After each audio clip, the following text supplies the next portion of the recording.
vocation de l'homme et de la femme, en fait, parce que je crois que ce qui témoigne, c'est pas d'abord ce qu'on va dire aux gens de l'amour du Seigneur, c'est notre propre vie. On l'a beaucoup dit hier, hein, notre être chrétien, être un couple chrétien, c'est d'abord ça. Et puis une seconde partie, ça va être beaucoup sur le passage dans les Actes, notamment, sur un couple important dans l'Écriture, mais assez peu connu, qui sont Priscille et Aquila. Voilà. En même temps, je vais vous confier une nouvelle que j'ai eue ce matin, parce qu'elle éclaire un peu ma journée. Il y a un couple de la Croix-Valmer, qui est... Non, pas la Croix-Valmer, qu'importe, comment ça s'appelait, un petit village au-dessus de Cogolinge-des-Curés, Martial Codou, diacre, qui est mort cette nuit, enfin il est mort il y a 24 heures, du Covid. Il a fait 6 mois de Covid long, dramatique, crucifié en permanence, étouffant, des allergies de peau qui vraiment l'ont fait souffrir terriblement. On parlait au téléphone de ça, et en même temps, je crois que j'ai jamais vu un homme qui s'est donné au Christ comme lui. Il s'est mis sur la croix.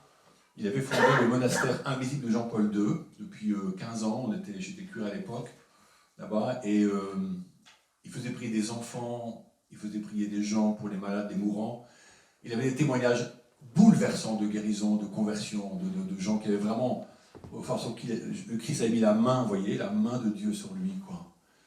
Un homme qui a offert toute sa vie pour Jésus, qui était assez jeune, hein, il n'avait pas 60 ans, et je ne doute pas un instant qu'il est au ciel, quoi. Pour moi, c'est un saint des temps modernes. Donc Martial, j'offrirai la messe pour lui tout à l'heure, mais ça me marque parce que on voit des gens qui sont vraiment des héros du Christ aujourd'hui. On en voit, vous voyez, quand on dit le petit reste d'Israël, le petit reste de l'Église. On ne passera pas par le même chemin, n'ayez pas trop peur quand même, hein. Mais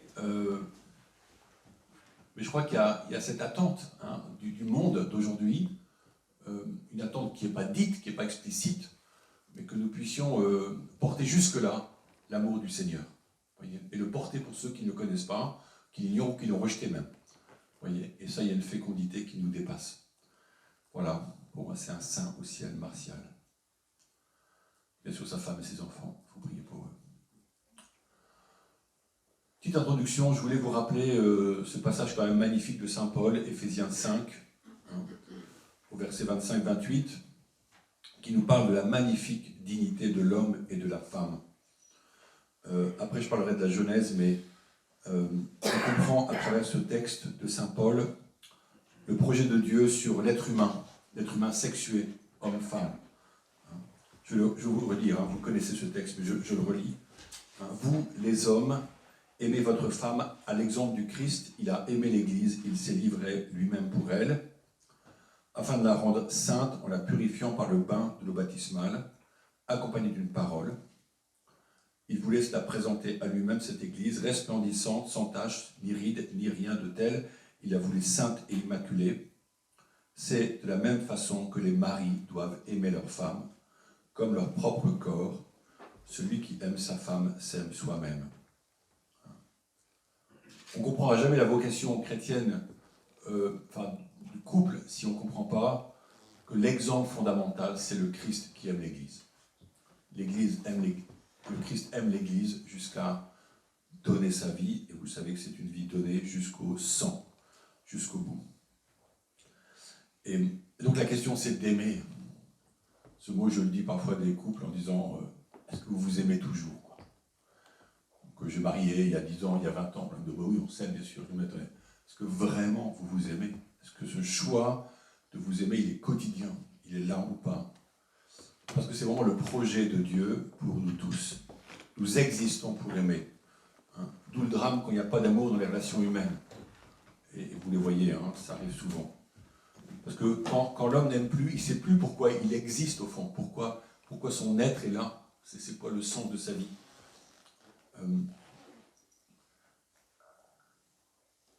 Alors, nous, l'amour est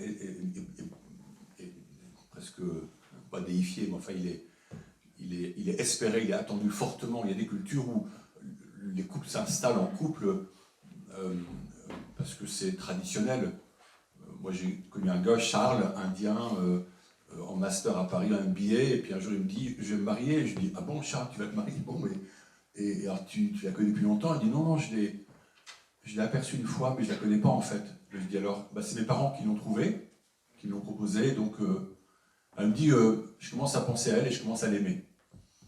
Vous voyez, mais c'est un arrange wedding, comme on dit, hein. Arrange wedding, haute tradition. Et donc, nous, on a cette idée d'amour, mais c'est quoi l'amour, quoi? Qu'est-ce que l'amour? C'est compliqué à définir, au fond. Qu'est-ce que l'amour chaste? On l'a dit hier, hein, c'est la chasteté, hein, qui est ce don de soi sans reprendre pour soi. Hein. C'est pas facile dans les couples de ne rien reprendre pour soi, de ne rien... pas mettre la main sur l'autre d'une façon ou d'une autre. Voilà. Et justement, voilà, le Christ veut rendre l'Église sainte. Ça veut dire être totalement dans la lumière. Et la lumière, c'est Jésus. Je suis la lumière du monde. Et l'Église ne peut choisir que la lumière. Mais bien sûr, on sait que les membres que nous sommes de l'Église n'ont pas toujours choisi la lumière. Et on sait que quand c'est comme ça, c'est tellement calamiteux, une sorte d'expression du mal qui prend une ampleur scandaleuse pour le monde. Le monde attend de l'Église cette lumière. En entreprise, quand un chrétien fait une bêtise, on rajoute « et en plus, il est chrétien ». Ça veut dire quoi en derrière? Ça veut dire qu'on attend de lui autre chose que ce qu'on attend de quelqu'un d'autre, quoi. Vous voyez, on attend du chrétien autre chose, parce que dans l'inconscient même des gens, il y a comme une espérance de lumière. Et si on n'y répond pas, forcément, ça choque. Et donc, dans le couple, le choix d'aimer, c'est le choix de la lumière.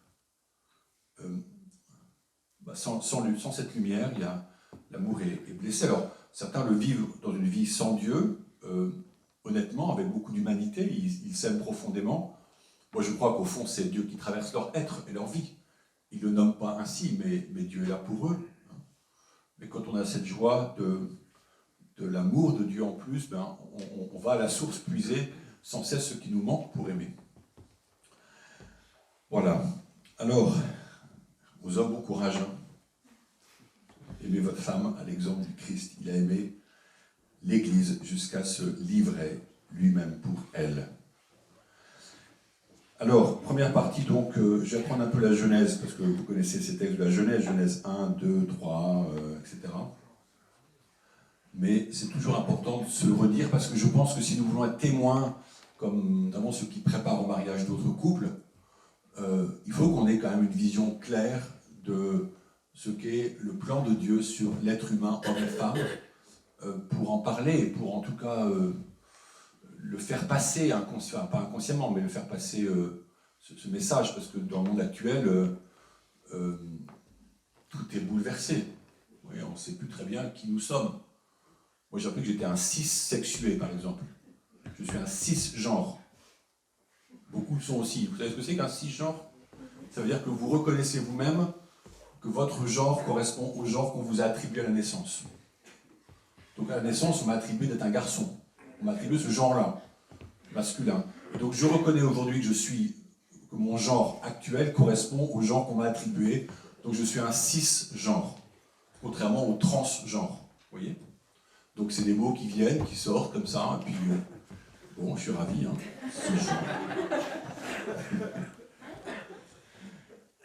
Genèse 1. Dieu dit au verset 26, « Faisons l'homme à notre image, selon notre ressemblance. » Et un peu après, 27, Dieu créa l'homme à son image. À l'image de Dieu, il le créa. Il les créa, hommes et femmes. Et 28, Dieu les bénit. Et puis il leur dit, soyez féconds et multipliez-vous. Et puis au verset 31, puisque c'est le dernier jour de la création, le 6e jour, et Dieu vit tout ce qu'il avait fait, et voici, cela était très bon. C'est le premier récit de création, le récit qui nous raconte les 6 jours. Le 6e jour, c'est le jour de la création de l'être humain. Alors, on peut traduire homme et femme, on peut traduire il crée l'être humain mâle et femelle, mais c'est le même mouvement, c'est la même parole créatrice, le même verbe qui dit cela. Rappelez-vous que Jean dira Genèse 1, Jean 1 plutôt, verset suivant, enfin 1 et suivant, le verbe était Dieu, le verbe était auprès de Dieu, et le verbe, par lui tout a été fait. Hein, par ce verbe, tout a été fait. Donc c'est le même verbe qui viendra en Marie, par l'Esprit Saint, qui crée l'homme, homme et femme. Hein, et ça c'est le fondement de notre compréhension du projet divin sur l'être humain. Et c'était très bon. Très bon. Alors, on a le chapitre 2, qui est un deuxième récit de création, qui est plus archaïque, qui ne reprend pas l'idée des 7 jours de création, mais qui parle de Dieu ayant façonné l'homme avec la glaise. Et à Chartres, on a au portail nord, portail central du portail nord, sur la voussure la plus extérieure, à la verticale, on a une petite sculpture magnifique de Dieu Père qui façonne Adam, qui est comme à genoux à côté de lui, et il le façonne. Et c'est une sculpture qui est petite, mais qui est souvent reprise en photo pour Chartres. Hein. Donc Dieu prend la glaise, façonne l'homme. Chouraki dira le glaiseux, justement, quand il traduit la Bible française. Et il y a ce souffle de vie que Dieu met en lui, et ce souffle, c'est ce qui anime notre vie, donc qui nous donne une âme, en fait. Cette âme qui est éternelle, et qui, dans la gloire, contemplera Dieu. Au verset 15, le Seigneur Dieu prit l'homme et le conduisit dans le jardin d'Éden pour qu'il le travaille et le garde. Voilà, vocation de l'homme, mais l'homme est seul, là. Alors là, il y a toute la question de l'arbre. Hein. Tu peux manger les fruits de tous les arbres du jardin, etc. Mais l'arbre de la connaissance du bien et du mal, tu n'en mangeras pas. Le jour où tu en mangeras, tu mourras. Verset 18, il n'est pas bon que l'homme soit seul. De fait, hein, vous savez ça tous. Je vais donc lui faire une aide qui lui correspondra. Et c'est là que Dieu façonne les bêtes, les animaux, etc. Et puis, j'espère qu'avec un petit chien, un petit chat, l'homme s'en sortira bien. Hein. Il y a beaucoup de gens qui ont un petit chien, un petit chat, parce que même des prêtres qui ont un chien ou un chat, comme plus ou moins vis-à-vis. Certains disant, il aime plus que les hommes, parce que les hommes font le mal, et mon chien et mon chat, ils font pas le mal. En tout cas, il fait ça, mais, verset 20, il ne trouva aucune aide qui lui corresponde. Hein, donc l'homme est quand même devant cette belle création, ces animaux, dans une solitude réelle, en fait, profonde. Alors, verset 21, alors le Seigneur Dieu fit tomber sur lui un sommeil mystérieux, et l'homme s'endormit. Le Seigneur Dieu prit une de ses côtes, puis il referma la chair à sa place. Avec la côte qu'il avait prise à l'homme, il façonna une femme et il l'amena vers l'homme. L'homme dit alors, cette fois-ci, voilà l'os de mes os et la chair de ma chair. On l'appellera femme, Isha, c'est elle qui fut tirée de l'homme. À cause de cela, l'homme quittera son père et sa mère. Entre parenthèses, il n'y a pas encore de père et de mère là. Avait-il un nombril? Il s'attachera à sa femme et tous deux ne feront plus qu'un. Tous les deux, l'homme et la femme étaient nus et ils n'en éprouvaient aucune honte l'un devant l'autre. Voilà. Donc ça c'est un texte différent, mais un très beau texte où il y a cette correspondance. Hein, l'homme n'est pour rien dans la création de la femme. Dieu a pris de son côté cette côte, le lieu de la vie, le cœur est derrière, hein, pour façonner un nouvel être vivant qui est la femme. Quand il la voit, il pousse ce cri étonnant d'admiration, celle-ci est l'os de mes os, la chair de ma chair. Vous pouvez faire ça comme déclaration d'amour de temps en temps à votre femme, hein. Mais il y a cette correspondance parfaite et il y a cette liberté totale dans cette nudité, hein, aucune honte. Ils sont donnés l'un à l'autre, ils sont l'un pour l'autre, dans une admiration, une contemplation qui les rend profondément unis, en communion et ensemble. Alors, cette communion, bien sûr, a comme source la vie même qui vient de Dieu. Alors, on comprend la vocation du coup humaine de chacun de nous, mais spécialement du couple. Hein. C'est manifester la communion divine au sein de l'humanité.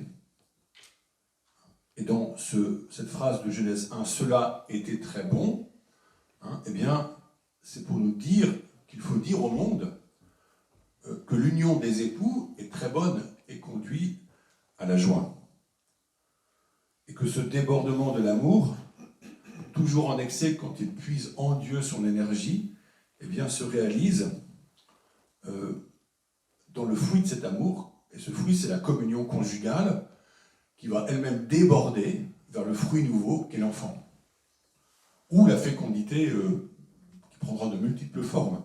Mais l'enfant est quand même le fruit premier de cette communion de l'amour de l'homme et de la femme. Et alors après ça, il y a bien sûr bien des œuvres qu'on fait et qui expriment cette communion et cet débordement d'amour. C'est pour ça que on doit toujours reprendre ce qu'on appelle la théologie du corps, que Jean-Paul II a beaucoup écrit. Alors Jean-Paul II était comme prêtre d'abord il était philosophe lui-même, personnaliste, il était très en lien avec des jeunes, qu'il appelait Wojciech, qu'il appelait l'oncle. Il partait dans les camps de jeunes, il emmenait des jeunes faire du kayak, il emmenait des jeunes en montagne. Il était très ami d'un couple et d'une femme particulièrement, qui était médecin, qui a beaucoup travaillé avec lui sur la théologie du corps. Et dans le contact de ces jeunes qui se sont mariés et qu'il a accompagnés, il a beaucoup travaillé la vocation conjugale. D'où un livre très compliqué qui s'appelle Responsabilité. Amour et responsabilité. C'est ça. Hein. Mais c'est du haut, hein. Il faut s'accrocher, quoi. Mais c'est riche, et puis il a formalisé ensuite par des catéchèses très nombreuses cette idée que l'homme et la femme sont créés à la ressemblance de Dieu, et que cette ressemblance, elle advient particulièrement dans l'union de l'homme et de la femme. Pas seulement je ressemble moi à Dieu, mais je ressemble à Dieu quand j'entre en communion avec mon frère, ma sœur, avec les autres et avec Dieu. C'est-à-dire que et justement parce que Dieu est communion. La Sainte Trinité, un seul Dieu, trois personnes, c'est la communion. Et cette communion, elle est ce qui est donné particulièrement au couple pour rayonner de cette ressemblance. Voilà. D'où, chapitre 3, Genèse 3, le drame de la rupture de la communion avec Dieu, d'une part, et entre les époux. Alors vous vous rappelez le coup du fruit. Hein. Là, on doit dire qu'on accuse souvent Ève. Hein. Ève, dans l'histoire de l'Église, a été accusée d'être la femme qui a désobéi. Hein. D'où l'idée que Marie a racheté Ève. Vous voyez, la nouvelle Ève a racheté le péché de la première Ève. Mais où était Adam ce jour-là? Vous voyez? C'est-à-dire que, où était Adam qui devait protéger Ève? Parce que c'est bien à eux deux, c'est même à Adam, rappelez-vous, qui dit « Tu ne mangeras pas du fruit de l'arbre ». Et c'est Ève qui va être tentée par ce joli fruit. Alors on dit une pomme parce que c'est mela en latin, et la pomme c'est mela, mais en fait c'est le fruit. Donc ça peut être un kiwi si vous voulez. Hein. Enfin, qu'importe. Mais en tout cas, Adam n'est pas là pour la prévenir. Vous voyez, ne touche pas à ce fruit. Par contre, elle, quand elle a pris le fruit, elle se dit, j'ai fait une grosse bêtise, vite, croque dedans aussi, toi, tiens, autant être à deux dans le cou, quoi, parce que... du coup, la peine qui tombe, verset 16, le Seigneur dit à la femme, je multiplierai la peine de tes grossesses. C'est dans la peine que tu enfanteras des fils. Ton désir te portera vers ton mari, et celui-ci dominera sur toi. Donc cette souffrance qui rentre dans la relation et dans la maternité.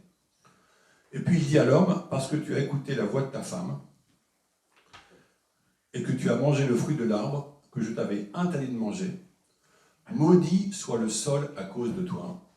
c'est dans la peine que tu en tireras ta nourriture tous les jours de ta vie.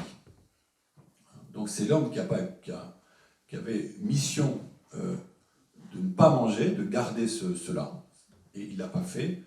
Il a écouté la voix de sa femme. Bon, tantôt il faut quand même écouter sa femme, mais là il s'est trompé.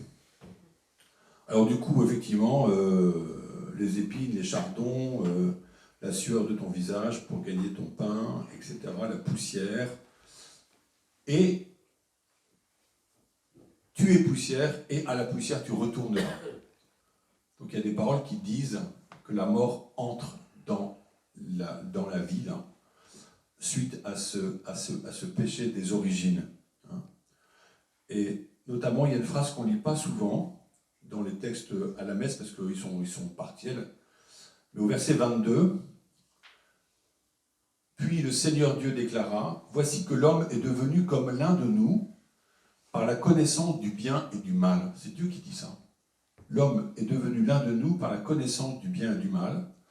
Maintenant, ne permettons pas qu'il avance la main, qu'il cueille aussi le fruit de l'arbre de vie, qu'il en mange et vive éternellement. Tout le monde, il y avait l'arbre de vie dans l'Éden, qui donne la vie éternelle. Et donc l'homme va être privé de manger de ce fruit, de l'arbre de vie, qui l'aurait maintenu éternellement en vie, et donc la mort entre dans la vie des hommes. Donc il y a deux expressions, la poussière, tu y retourneras, et le fait qu'on n'a plus accès à l'arbre de vie. Et le Seigneur le renvoya du jardin d'Éden pour qu'il travaille la terre, etc. Il expulsa l'homme, il le posta, et il posta à l'orient du jardin d'Éden les kéroubim armés d'un glaive fulgurant pour garder l'accès de l'arbre de vie. C'est ça qu'on a perdu, l'accès à l'arbre de vie. Alors, cette histoire qui est écrite par nos frères juifs 700 ans avant Jésus-Christ, en gros c'est l'époque plus ou moins de l'exil, où on rédige tous ces textes inspirés par l'Esprit Saint, mais dans une tradition ancienne, en même temps disent beaucoup justement sur la vocation, notre vocation. Et on serait désespéré s'il n'y avait pas eu une issue à ce drame.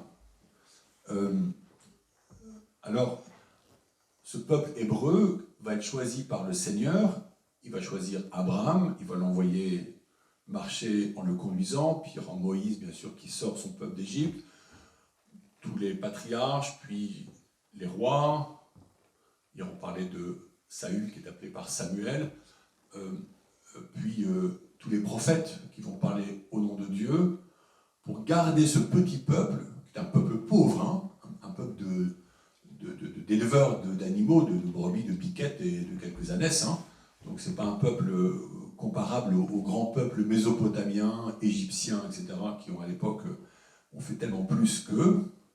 Mais ce peuple est choisi, il y a une élection sur ce peuple, et justement, d'ailleurs dans Genèse, je ne vais pas reprendre ça, mais là c'était 1, 2, 3, ensuite il y a 4, 5, où il y a Caïn qui tue Abel, déjà le mal et le crime, l'homicide rentrent.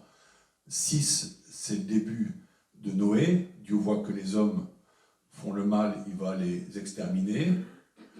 Et puis 7, 8, ça va être effectivement Noé, etc., la colombe, tout ça qui part, etc. Et 8, je crois que c'est 8, où Dieu promet de ne plus jamais détruire son peuple, vous voyez, de toujours le garder en vie. Même s'il va le conduire avec une main ferme pour l'éduquer, et parfois par la défaite et par la mort, mais il va le conduire sans cesse. Mais on sait aussi que ça n'aboutit pas. On sait aussi que malgré les 20 et quelques, 23 je crois, promesses d'alliance des hommes, nous le promettons, nous te serons fidèles, etc., tout ça, à chaque fois ils trahissent l'alliance, et on n'en s'en sort pas en fait. Et il y a toujours cette marque du péché des origines qui blesse profondément l'homme et la femme, la relation humaine, et donc on sait que le salut vient par Jésus-Christ. Dieu n'abandonne pas sa création. Il l'accompagne, il vient au milieu d'elle, et ces fameuses expressions que je citais de Jean 1, le Verbe s'est fait chair. Le Verbe s'est fait chair, hein, donc Dieu descend, grand mystère, descend dans le cœur d'une femme, Marie, humble Anawim, ça veut dire pauvre du Seigneur, une femme simple, à l'écoute de Dieu, qui prie, qui aime un homme, qui est engagé dans le mariage avec lui, pas encore en vie commune, il y avait 2 étapes, hein, et elle accueille la promesse de porter en elle le Fils du Très-Haut. Comment? Je ne connais pas d'homme, ça veut dire je n'ai pas de vie sexuelle. Hein, connaître, c'est un mot très fort. On disait dans la Genèse, on disait Adam connut Ève et Ève enfanta. Donc c'est vraiment un mot très fort qui est aussi pris pour la relation physique de l'homme et de la femme. Et donc l'Esprit Saint te couvrira de son ombre, et c'est comme ça que Marie va accueillir en elle le Verbe divin qui prend chair, qui se fait homme, et c'est Jésus qui va naître. Cette même, donc, ce renouveau de la communion, par l'incarnation, nous est donné par le baptême. Le baptême est donc la source nécessaire, et bien sûr, pour notre vie de chacun, mais spécialement pour le mariage. Le sacrement du mariage a son origine, a sa fécondité par le baptême. Parce que ce baptême nous libère du péché des origines et de ses conséquences, même si l'être humain demeure fragile. Nous sommes blessés, nous sommes comme une cicatrice cicatrisée, mais lieu de fragilité toujours. Mais nous pouvons espérer avec un grand E qu'au-delà de nos fragilités, qui s'expriment par des tentations malheureuses, eh bien, l'homme et la femme retrouvent cette communion divine avec Dieu et entre eux. Et qu'ils en sont même les témoins privilégiés. Ils sont dépositaires d'un don magnifique. Ils vont être un texte qui dit l'amour humain et l'amour divin. Ils vont être une expression de cet amour, de la communion en Dieu communiquée aux humains. Alors, pas exclusivement, encore une fois. Les consacrés vont le faire d'une façon différente. Mais le couple le fait de manière très privilégiée parce qu'il y a ce dialogue entre l'homme et la femme dans la lumière de Dieu. Et le pape François a une expression assez étonnante. Je lis un petit texte que j'ai trouvé de lui. Il dit « Les époux qui vivent leur mariage dans l'unité généreuse et avec un amour fidèle, se soutenant mutuellement avec la grâce du Seigneur et avec le soutien nécessaire de la communauté ecclésiale, représentent à leur tour une aide pastorale précieuse pour l'Église. En effet, ils offrent à tous un exemple de véritable amour et deviennent des témoins et des coopérateurs de la fécondité de l'Église elle-même. Vraiment, beaucoup d'époux chrétiens sont une homélie silencieuse pour tous. Je dirais une homélie de semaine, de tous les jours. Donc quand vous êtes dans cette communion d'amour, dans la lumière de Dieu, vous êtes défini par le pape comme une homélie silencieuse pour tous. Intéressant comme texte. Hein, voilà. Il n'y a pas que nous qui faisons des homélies. Alors, qui sont les premiers destinataires de cette communion? Bien d'abord, c'est les époux eux-mêmes. Hein, les époux eux-mêmes.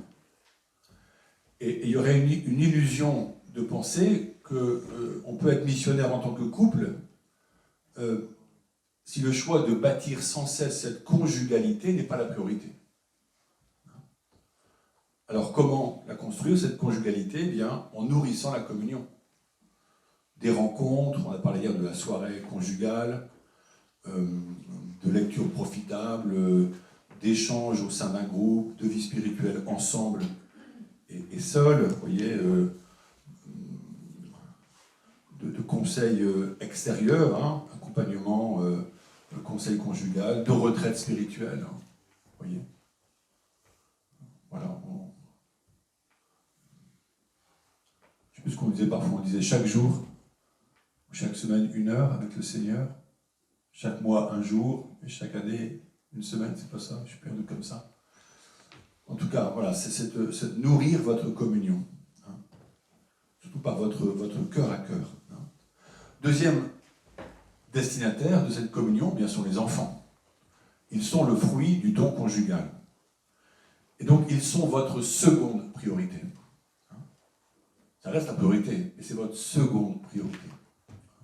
Je dis souvent aux couples qui se marient, je leur dis, en vous mariant, vous avez un premier enfant. Votre premier enfant, c'est votre couple. Donnez-vous assez de temps à ce premier enfant. Parce que quand l'enfant physiquement arrivera, lui on donne beaucoup de temps.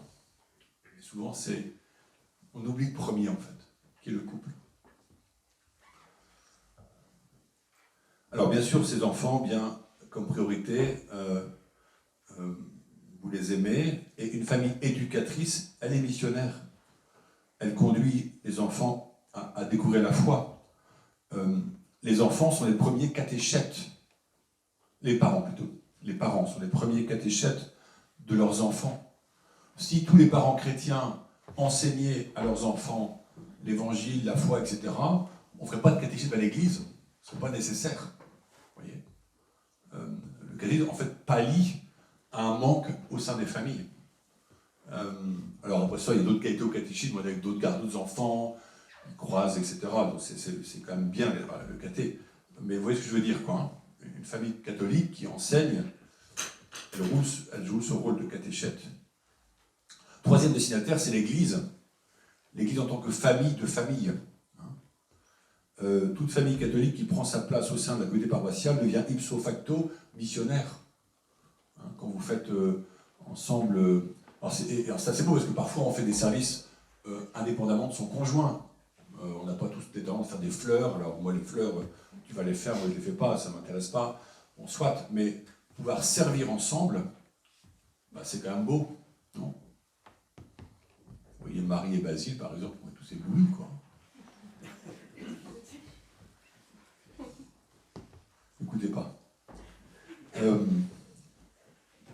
Et encore une fois, c'est un témoignage en soi. Un témoignage en soi. Après ça, bien sûr, il y a des tas de qualités que les familles ont pour apporter à l'Église. Hein. On a eu des familles qui ont animé les messes en visio en 2020, qu'on a appelé à animer les messes, etc. Bah, c'était très beau de voir ça. Et ça a profité à d'autres gens, quoi. Autre destinataire de cette communion, bien c'est l'école catholique. Alors, l'école catholique, elle est là. On aurait voir, c'est 17% des enfants. Pas beaucoup, je crois qu'en Vendée, c'est 45%. Mais ce sont des lieux quand même signifiants. C'est quand même frappant de voir le nombre de parents pas chrétiens qui mettent un enfant en école catholique et qui payent pour ça en plus. Alors que l'école publique, elle est gratuite, quoi. Donc il y a une attente quand même, enfin, il me semble. Maintenant, est-ce que cette école catholique, elle est là pour donner simplement une culture chrétienne? Et le pape dénonce cela en disant que si vous donnez que ça, l'enfant ne fera pas face au monde en sortant de l'école. Il faut que l'école soit un lieu de rencontre du visage du Christ vivant. Hein? Et ça, moi, je milite pour que maintenant, on ait à la fois une transmission, donc une catéchèse, mais aussi une vie sacramentelle dans l'école.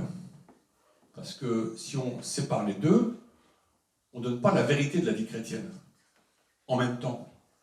Alors on va donner un discours qui pourrait tendre vers la moralisation du discours, vous voyez, le bien, le mal, et la vie elle-même, l'union à Dieu par la prière et les sacrements, on ne serait pas là, ils seraient quoi, à la paroisse, mais la paroisse, ils n'y vont pas à la paroisse, les enfants. Les parents n'y vont pas. Donc comment faire pour que l'école soit un lieu, hein? Alors, je me disais, on pourrait imaginer des écoles primaires, en CM1 par exemple, âge habituel de la première communion, plus ou moins, de dire on va faire pendant 1 mois par exemple une mission première communion. On dirait à tous les parents, eh bien vous avez votre enfant à 2 rendez-vous par semaine, d'1h30, en plus du temps de scolaire, avec des parents qui viendraient faire ça, animer joyeusement la guitare, etc., tout ça, la prière, et on va faire 8 séances, une sorte de retraite dans l'école pour accéder à la fin du mois à la communion pour tous, vous voyez. Alors on dirait qu'ils ne vont pas à la messe, d'accord, enfin beaucoup de gamins ne vont pas à la messe quoi qu'il arrive, parce que les parents n'y vont pas. Vous voyez ce que je veux dire, mais on peut imaginer des tas de choses nouvelles pour que l'école soit un lieu de transmission et de vie authentique, sacramentelle. Voilà. Parce que les valeurs, quand on dit les valeurs chrétiennes, la tolérance, l'inclusion, ça se trouve aussi bien à l'école catholique qu'à l'école publique, ça. L'école publique, ils font aussi bien, hein, ils ne cherchent pas à faire mal, quoi. Hein. Donc il y a en tout cas à réfléchir sur cette vocation, comment cette communion conjugale peut accéder à l'école et en faire un lieu de bonheur au fond dans la lumière de Dieu. Enfin la société elle-même, vivre catholique en famille n'est pas vivre comme les autres, ça on le sait. Être dans le monde sans être du monde, c'est notre appel, c'est pas facile. Parfois, on a envie d'avoir les deux, hein, c'est exigeant. Mais vous savez comme moi qu'il faut être vigilant aux pollutions, aux influences polluantes. Pas seulement les enfants avec les tablettes, hein, même s'ils en prennent plein quand même eux, hein, mais aussi vers les adultes. Je ne sais pas si vous regardez les séries sur Netflix qui sont tordues. Alors, je ne sais pas, c'est quoi, c'est House of Cards, je crois, sur le pouvoir du président américain. C'est une sorte de truc qui est tordu, quoi. J'ai regardé 3-4 épisodes, je me suis dit, mais c'est pas possible, le vice, enfin, tout est tordu dedans, quoi. Si on regarde ça, on absorbe, vous voyez, on absorbe, on se fait polluer. Hein. Et donc cette culture adultère permanente, hein, je dis souvent, c'est rare quand il y a un homme et une femme dans un lit, dans un film, qu'ils soient mariés. Hein. C'est rare de voir deux personnages mariés, vous voyez ce que je veux dire? C'est à la rigueur des concubins, où c'est adultère, parce que c'est beaucoup plus drôle à montrer en film, quoi. Alors, cette communion, je voudrais en parler maintenant à la découverte de Priscille et Aquila, ou Prisca aussi on dit, Prisca, Priscille, Aquila, on dit parfois Aquilas, donc Priscille c'est la femme, Aquila c'est l'homme, dans les Actes des Apôtres particulièrement. Parce que c'est un couple qui n'est pas très connu, et pourtant qui a beaucoup à nous dire sur la vocation de l'homme et de la femme, et dans la mission justement. Le premier texte qui nous parle d'eux, c'est Acte 18 au verset 2 et 3. Acte 18, 2 et 3, je vais le citer. Il y trouva un juif nommé Aquila, originaire de la province du Pont, récemment arrivé d'Italie, ainsi que sa femme Priscille. L'empereur Claude, en effet, avait pris la décision d'éloigner de Rome tous les Juifs. Paul entrant en relation avec eux, comme ils avaient le même métier, ils demeuraient chez eux et y travaillaient car ils étaient de leur métier fabricants de tentes. Donc qui sont-ils? D'abord on apprend qu'ils sont de Rome, ils sont d'Italie. Paul rentre en relation avec eux, ils sont juifs et donc chassés de Rome par l'empereur Claude. Et Paul va devenir ami de ce couple. Paul comme consacré, Paul comme apôtre, hein, comme évêque. Et Paul va demeurer chez eux. C'est bon de pouvoir être accueilli quand on est consacré par une famille. Hein. Pour les prêtres et les évêques, je leur dis souvent, ayez quelques Béthanies. Béthanie, c'est le lieu où vivaient Marthe, Marie et Lazare, où Jésus allait se reposer. Hein. Eh bien, avoir comme prêtre ou comme évêque des Béthanies, donc des lieux familiaux où on peut se reposer. Souvent pas un seul, parce qu'un seul, ça veut dire qu'on devient un peu envahissant, je pense. Donc, quand un prêtre me dit, je passe 3 semaines dans une famille, la famille est généreuse, elle accueille volontiers peut-être, mais c'est beaucoup, je pense. Trop. Par contre, passer quelques jours, c'est une semaine, c'est vraiment un cadeau. Donc, qu'est-ce qu'ils vont faire? Eh bien, ils vont voyager ensemble. Acte 18 au verset 18, donc un peu plus loin. Paul demeura encore assez longtemps à Corinthe, puis il fit ses adieux aux frères et s'embarqua pour la Syrie, accompagné de Priscille et d'Aquilas. À Cendrée, il s'était fait raser la tête, car le vœu qui le liait avait pris fin. Ils arrivèrent à Éphèse. Donc Paul reste assez longtemps à Corinthe avec ce couple, qui ne sont plus chez eux, hein, qui ne sont plus en Italie, et ils repartent ensuite pour la Syrie. C'est pas à côté, hein. Corinthe-Syrie, c'est pas à côté. Et ils arrivent à Éphèse, qui était à l'époque un très grand port, actuellement en Turquie. Et donc, on peut penser que ce couple n'a plus de pied à terre, en fait. Ils partent totalement en mission. Ils ont quitté leur maison d'origine. Et cette mission de Paul et de ce couple sera connue de beaucoup. Les premiers disciples ont vu la communion entre eux, ils ont vu la fécondité de cette collaboration. C'est pourquoi, quand Paul écrit sa lettre aux Corinthiens, il leur parle, donc aux Corinthiens, qu'il a quittés, de Priscille et d'Aquila. 1 Corinthiens 16 au verset 19, Paul dit « Les églises de la province d'Asie, donc la Syrie, vous saluent. Aquila et Prisca vous saluent bien dans le Seigneur, avec l'église qui se rassemble dans leur maison. » Autrement dit, Paul dit aux Corinthiens qu'il écrit que Prisca et Aquila les saluent, ça veut dire qu'il a bien conscience que les Corinthiens ont une forte mémoire de qui sont Priscille et Aquila au sein de la mission que Paul mène. Ils avaient un rôle important. Et puis il dit, avec l'église, donc l'église qui est en Syrie, qui se rassemble dans leur maison. La maison de qui? De Priscille et d'Aquila. Autrement dit, la maison de Priscille et d'Aquila devient la maison de l'église. Ce couple accueille chez eux l'église de Syrie. Alors, Priscille et Aquila donc annoncent le royaume, ils parlent au nom de Jésus, et on peut les voir en première ligne à Éphèse, prendre l'initiative d'enseigner Apollos. Ça vous parle, Apollos? Il y aura plus tard comment on appelle ça en français? Une controverse. Parce qu'on dira, oui, moi je suis d'Apollos, moi je suis de Jésus, moi je suis de Paul. Ouais, d'accord? N'empêche que, acte 18, au verset 24-26, on trouve, or, un juif nommé Apollos, originaire d'Alexandrie, venait d'arriver à Éphèse. C'est un homme éloquent, versé dans les Écritures.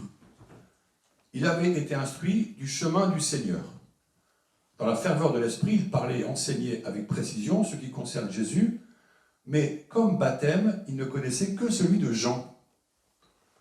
Il se mit donc à parler avec assurance à la synagogue. Quand Priscille et Aquila l'entendirent, ils le prirent à part et lui exposèrent avec plus de précision le chemin de Dieu. Ça veut dire que Apollos débarque à Éphèse, il va à la synagogue, il prend la parole avec assurance, donc c'est un type qui est éduqué, qui est intelligent, qui a une intelligence des Écritures, qui est versé dans les Écritures, il doit être un juif bien préparé. Il n'empêche que Priscille et Aquila ont l'autorité et la liberté de prendre à part pour lui enseigner, lui exposer avec plus de précision encore le chemin de Dieu. Autrement dit, ils ont une compétence qui est supérieure à celle d'Apollos pour lui transmettre ça. Et ils le font avec délicatesse, ils le prennent à part pour le compléter en quelque sorte, pour le compléter. Vous voyez, la mission de ce couple. Apollos qui sera un leader, puisque d'autres diront après ça qu'ils sont d'Apollos. Il sera un chef, on peut dire un leader de la foi, dans l'Église, mais il a eu besoin que ce couple prenne du temps avec eux, avec lui, pour le former en fait, pour l'affiner on pourrait dire. Voilà. Alors comment sont-ils des figures signifiantes pour aujourd'hui? Eh bien, le pape François dit que les épouses sont des colonnes de l'Église domestique. Intéressant parce que quand on parle de l'Église, nous, assez facilement, on parle de l'Église comme la paroisse. Quand on dit on va à l'église, ça veut dire on va à l'église paroisse, à l'église du quartier, on va aller à la messe, quoi. Ça veut dire ça. Ah non, dimanche matin, je vais à l'église. Hein, on dit ça assez facilement. Mais quelle est notre perception de l'église domestique? Et en confinement, on a eu d'un seul coup un réveil de cette notion-là. On s'est dit, tiens, l'église domestique, c'est au fond ma maison. On a mis la télévision au centre, on a mis parfois des enfants qui étaient habillés avec des os pour tenir la bougie pendant la messe, regarder sur la télévision.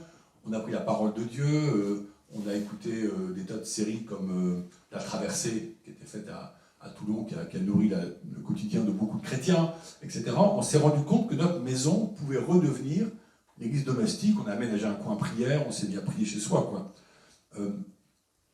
Et donc, Paul, Priscille et Aquila forment un modèle de communion des états de vie. Très intéressant de voir que ce couple et Paul a du caractère, hein, puis Paul il y va, quand il écrit on sent que c'est lui qui a autorité, eh bien ils ont eu besoin les uns des autres pour s'enrichir et être témoins de l'Église du Christ, vous voyez, ensemble. C'est pour ça que nos missions, alors c'est vrai que dans les communautés nouvelles, comme je pense au Chemin Neuf, mais aussi l'Emmanuel, on est très habitué à avoir des missions tout état de vie. Moi j'ai fait des camps de jeunes, où j'avais dans mes équipes toujours des couples, avec parfois un enfant ou deux petits, des célibataires, consacrés ou pas, et des consacrés comme moi, prêtres. C'était une vraie richesse, vous voyez, c'était un signe de l'Église. Aujourd'hui, ce n'est pas toujours le cas. Aujourd'hui, il y a parfois un clivage, il y a la mission du curé. Alors le curé dit, bah, ça c'est moi qui je m'occupe de ça. Et puis les couples, alors vous faites ça, vous voyez. Mais où est la communion vraiment, vous voyez? Où est l'enrichissement mutuel? Je ne dis pas qu'il n'y en a pas, hein. Je dis qu'il faut réfléchir, hein. D'accord? Alors, on trouve encore un passage au sujet de Priscille et Aquila. Quand Paul écrit aux Romains, en disant aux Romains de saluer un bon nombre de personnes. Il écrit une lettre aux Romains, et il dit de saluer des personnes. Et on comprend que celles-ci forment une vraie communauté. Ils vivent du Christ et de son enseignement.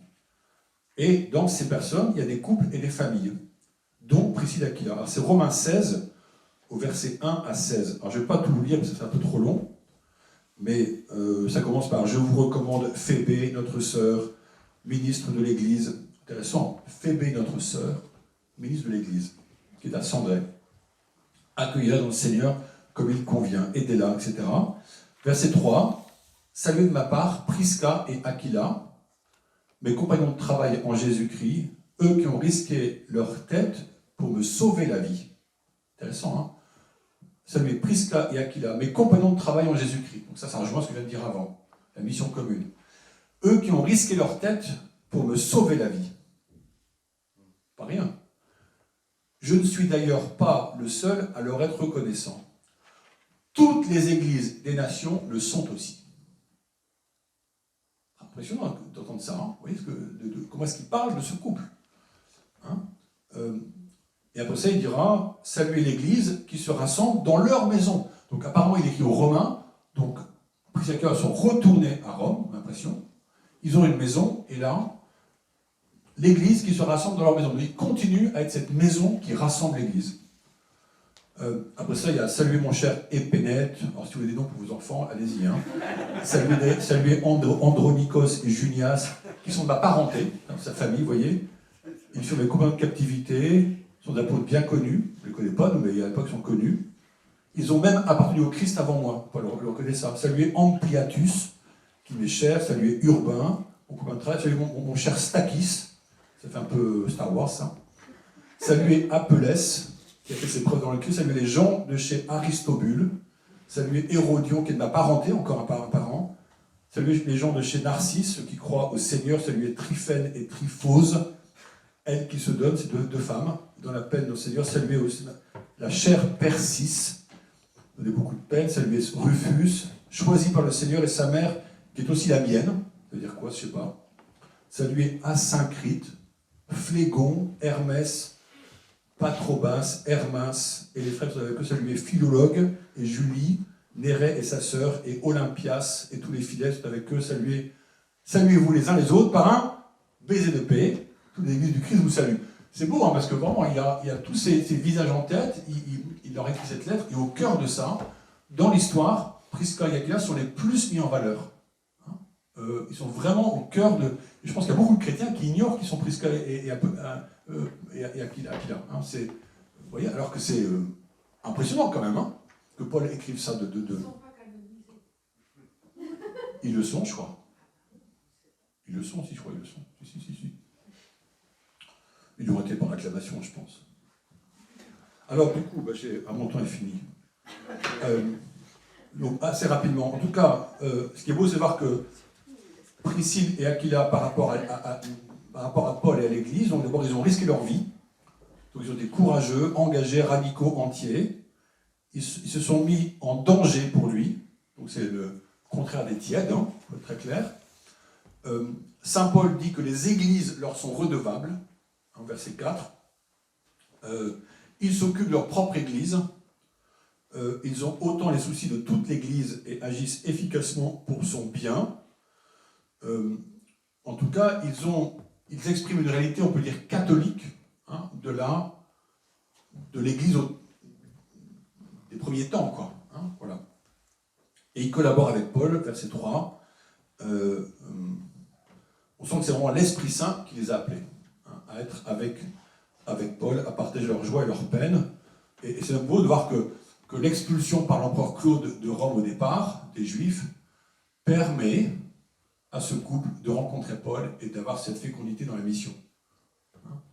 Et Paul dira aussi par ailleurs pour ses propres voyages, devant l'Esprit Saint, j'ai été empêché de faire ce que je voulais faire, et l'Esprit Saint m'a conduit, vous voyez, à autre chose. Hein, donc la mise en cause de nos vies, en fait, en quelque sorte. Parfois, on a des vies très tracées. Voilà. Et puis Paul, par rapport à eux, donc, exprime un grand sentiment de gratitude, de reconnaissance, de redevabilité de Paul vis-à-vis d'eux. Hein. Il dit « Je ne suis d'ailleurs pas le seul à leur être reconnaissant. Hein. » Une grande action de grâce, il estime beaucoup leur travail. Voilà, on peut dire qu'il y a vraiment une œuvre apostolique chez Priscille et Aquila. Alors voilà, pour conclure, je vais sauter tout ça, je pense. Oui, je voulais peut-être vous dire, je pensais à ça en écrivant mon texte, au fait de bénir, vous voyez. Cette vocation que vous avez reçue de couple, elle vous invite à recevoir de Dieu sa bénédiction, bien sûr, vous la recevez quand vous vous mariez, mais aussi de vous bénir souvent, hein, de vous bénir, de vous donner cette bénédiction, d'avoir ce geste qui dit « Je t'aime et je veux te servir. Hein. Je veux te rendre plus beau, plus belle chaque jour par mon amour. Et confions-nous au Seigneur, quoi. Confions-nous au Seigneur. Hein. Parfois, vous bénissez vos enfants avec une croix sur le front. Eh bien, se bénir mutuellement entre épouses, ça peut se faire. Hein. Je te bénis, mon épouse, je te bénis, mon époux. Hein, d'être avec moi, à mes côtés. Hein, dans la lumière du Seigneur. Alors, vous trouverez bien sûr beaucoup de façons d'être missionnaire. Hein. Une que je peux vous citer, qui m'a frappé, j'étais à un voyage qui s'appelle le voyage du bien commun. Il y avait plusieurs associations qui ont été soutenues par ce voyage financièrement. Une s'appelle Marraine et vous. Et Marraine et vous, c'est d'un couple qui a pris soin d'une femme, d'une mère célibataire en fait, qui était assez jeune, qui était assez paumée en fait, et qui sont devenus comme des parrains et marraines pour cette femme célibataire. Et ils se sont rendus compte qu'il y a beaucoup de femmes comme ça, qui sont seules, des filles qui ont accepté de garder un enfant par exemple, ou des femmes abandonnées par un époux, ou qui ont été violentées. Et donc cette association connecte des couples pour être parrain marraine d'une femme célibataire et créer un lien d'accompagnement dans la durée. Hein. Parfois ça dure 20 ans. Parfois on devient parrain et marraine effectif d'un des enfants, etc. Enfin c'est assez beau. Ben voilà, c'est une façon d'être missionnaire. Il y a beaucoup de façons d'être missionnaire. Ce que j'ai voulu surtout vous dire, c'est que votre propre être couple, avant même de passer à des actions ensemble, est invité à rayonner. Et ça vous rend missionnaire. C'est pour ça qu'on a besoin de vous, voyez, dans votre amour, dans votre présence, dans votre communion, pour vous dire quelque chose de l'amour de Dieu. Et je pense qu'à votre insu, quand c'est vécu, quand il y a une vraie charité, quand le pardon est là, malgré vos pauvretés qu'on peut connaître, parfois des emportements, etc., mais il y a quelque chose qui passe, quoi, qui est donné aux autres et qui témoigne. Jusqu'au jour où peut-être on vous dira, mais c'est quoi votre ressort, quoi? Comment tu as la force de rester avec lui, quoi? Je sais pas, je dois te voir comme ça parfois, hein, ou avec elle. Hein? Jésus, vous voyez, Jésus est au cœur de notre couple. Vous voyez, cette présence du Christ. Voilà, et bien qu'il en soit ainsi. Amen.